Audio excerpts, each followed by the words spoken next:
Assalamualaikum warahmatullahi wabarakatuh. Selamat pagi anak-anakku sekalian kelas 4. Hari ini kita bertemu lagi dengan Bu Lia. Kita belajar lagi PAI BP bersama-sama. Namun sebelum kita belajar, silakan tekan tombol subscribe-nya. Klik warna merah ya. Setelah itu jangan lupa nanti di kolom komentar silakan diketik siapa yang sudah selesai melihat penjelasan dari Bulia.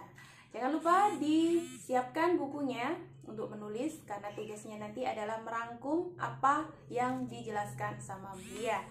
Oke, namun sebelum kita belajar pada pagi hari ini, kita mulai dengan berdoa dulu. Berdoa dimulai. Berdoa selesai. Oke sayang, silakan dibuka bukunya halaman 12. Silakan dilihat. Halaman 12 pelajaran 2 yaitu beriman kepada Allah dan Rasul-Nya. Namun sebelum kita belajar, kita mengingat bahwa rukun iman itu ada berapa?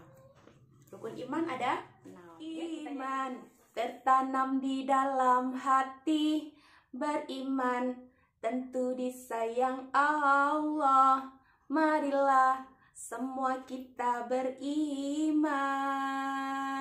Pertama, iman kepada Allah. Kedua, iman kepada malaikat. Ketiga, iman kepada kitab. Keempat, iman kepada Rasul. Kelima, iman kepada kiamat. Keenam, iman kepada takdir. Itulah rukun iman yang keenam. Marilah kita mengimaninya. Bahagia bila mengimaninya. Jangan lupa dihafal 6 rukun iman. Ya, kita hari ini belajar rukun iman yang pertama dan yang keberapa? Rukun iman kepada Rasul keempat. Oke, saya dipersiapkan pulpennya dan bukunya. Oke, beriman kepada Allah yang kita bahas untuk hari ini. Iman dulu artinya apa? Nah, dahulu kita harus paham yaitu arti dari iman dulu sebelum kita belajar lebih jauh. Iman itu artinya percaya. Betul sekali. Iman artinya percaya. Iman kepada Allah berarti kita percaya adanya Allah, bahwa Allah itu ada. Walaupun kita bisa melihat enggak ada yang bisa, ya enggak? Dan Tuhan itu yang menciptakan seluruh yang ada di alam semesta.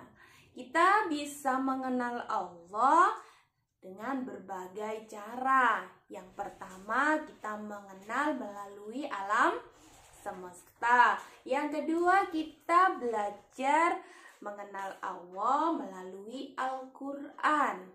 Dan yang ketiga, kita mengenal Allah melalui sifat Asmaul Husna, nama-nama baik Allah. Oke, yang pertama kita mengenal Allah melalui alam semesta. Siang bulan adanya di malam hari dan matahari adanya di siang hari.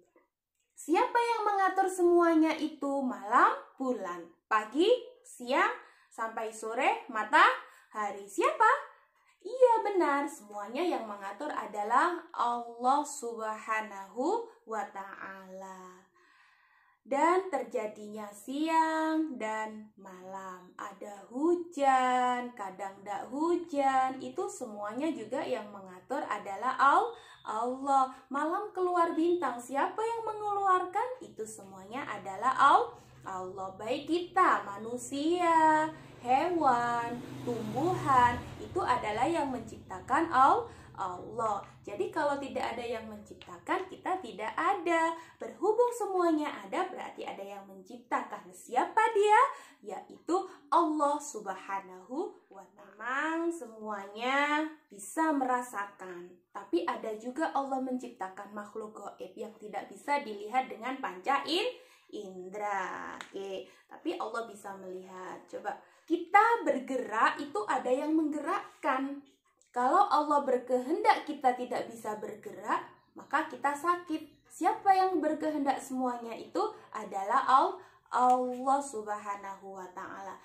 Oleh karena itu, ketika kita diberikan sehat oleh Allah, alangkah baiknya kita bersyukur kepada Allah Subhanahu wa Ta'ala agar senantiasa kita diberikan kesehatan baik zahir ataupun batinnya, ya. Jangan caranya gimana? Kita sholat setiap hari, kita berdoa kepada Allah, kita puasa, membayar zakat, ya enggak? Baik dengan orang, apalagi dengan orang tua. Wajib mentaati semua yang diperintahkan sama orang tua. Oke, yang kedua, kita mengenal Allah melalui Al-Quran. Siapa yang ngajinya sudah sampai Al-Quran? Al-Quran itu adalah kalamullah, kalamnya Allah. Di situ sebagai bukti bahwa Allah itu ada. Yang menurunkan wahyunya adalah siapa? Allah Subhanahu wa Ta'ala. Yang diturunkan kepada siapa? Iya, kepada Nabi Muhammad, tetapi dengan perantara malaikat Jibril alaihi salam. Bagus semuanya, pintar. Oke, anak-anak, di sini kita membaca ada surat Al-A'la di sini ya. Anak-anak bisa membacanya sendiri atau kita baca bersama-sama yuk. A'udzu billahi minasyaitonir rajim. Bismillahirrahmanirrahim. Sabbihisma rabbikal a'la. Alladzi khalaqa fasawwa walladzi qaddara fahada walladzi akhrajal mar'a. Shadaqallahul azim. Artinya, sucikanlah nama Tuhanmu yang maha tinggi, yang menciptakan, yang menyempurnakan, dan menentukan kadar masing-masing, dan memberi petunjuk, dan menumbuhkan rerumputan. Ya, di sini ada juga di Quran surat Ar-Ra'd ayat 16. A'udzubillahi minasyaitonirrajim. Bismillahirrahmanirrahim. Qul marrabbus samawati wal ard qulillah. Ya, di sini katakanlah siapa Tuhan langit dan bumi. Jawabnya adalah Allah. Qulillah. Ya, katakanlah semuanya itu yang menciptakan adalah Allah. Alam semesta ini tidak bisa terwujud, ya, tanpa ada yang mewujudkannya. Di atas disebutkan bahwa keberadaan alam semesta dan segala isinya adalah bukti bahwa Allah itu ada. Oke. Dan yang ketiga, kita belajar tentang Allah melalui Asmaul Husna. Di sini kita belajar tentang 3 Asmaul Husna. A'udzu billahi minasyaitonir rajim. Bismillahirrahmanirrahim. Walillahil asmaul husna fad'uuhu biha wa dharul ladzina yulkhiduna fi asma'i sayudzawna ma kanu ya'malun. Shadaqallahul azim. Nah, di situ adalah surat Al-A'raf ayat 180. Kita belajar di sini Asmaul Husna. Yang pertama adalah Al-Basir. Al-Basir adalah maha melihat. Dan yang kedua adalah Al-Adl, adalah maha adil. Dan yang ketiga adalah al-azim, artinya maha agung. Yang pertama, Allah maha melihat. Jadi kalau penglihatannya manusia itu terbatas, tetapi penglihatannya Allah itu tidak terbatas. Allah bisa melihat batinnya manusia, tetapi anak-anak tidak bisa melihat hatinya temannya, ya kan? Iya. Anak-anak bisa melihat di depan mata, tetapi ketika berada di jauh, kita tidak bisa melihat. Karena manusia itu penglihatannya sangat terbatas.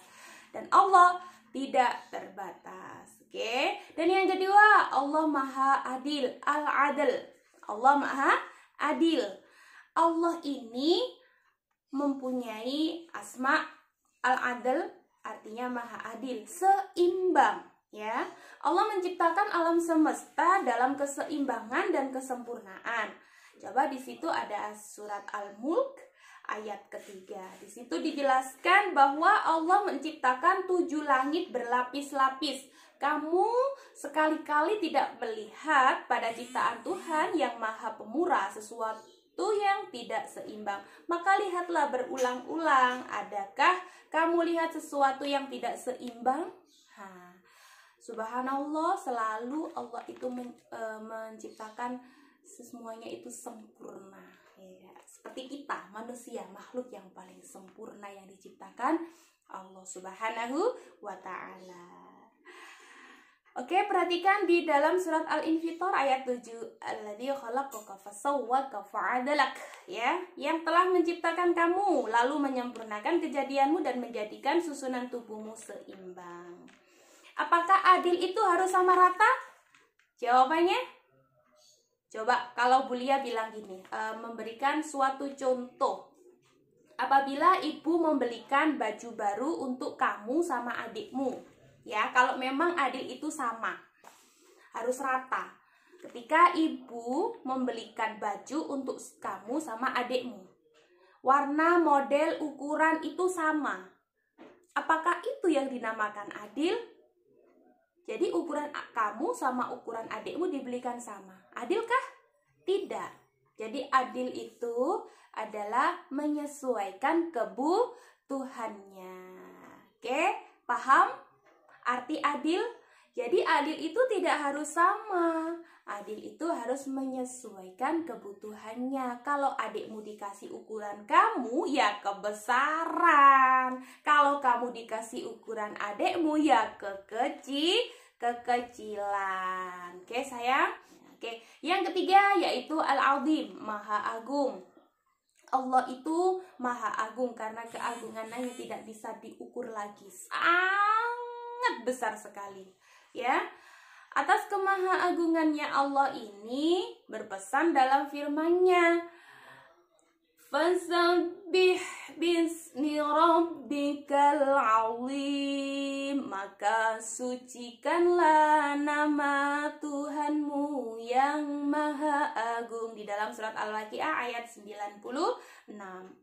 Ya, oke sayang, itu kita belajar tentang mengenal Allah melalui 3. Yang pertama yaitu mengenal melalui alam semesta, yang kedua mengenal Allah melalui Al-Quran, dan yang ketiga mengenal Allah melalui Asmaul Husna. Oke, silakan dirangkum tugas dari Bulia hari ini. Cukup itu saja, nanti difoto di via Padlet. Oke, terima kasih, semoga bermanfaat semuanya. Kurang lebihnya Bulia mohon maaf. Wallahul muwaffiq ila aqwamit thoriq. Wassalamualaikum warahmatullahi wabarakatuh.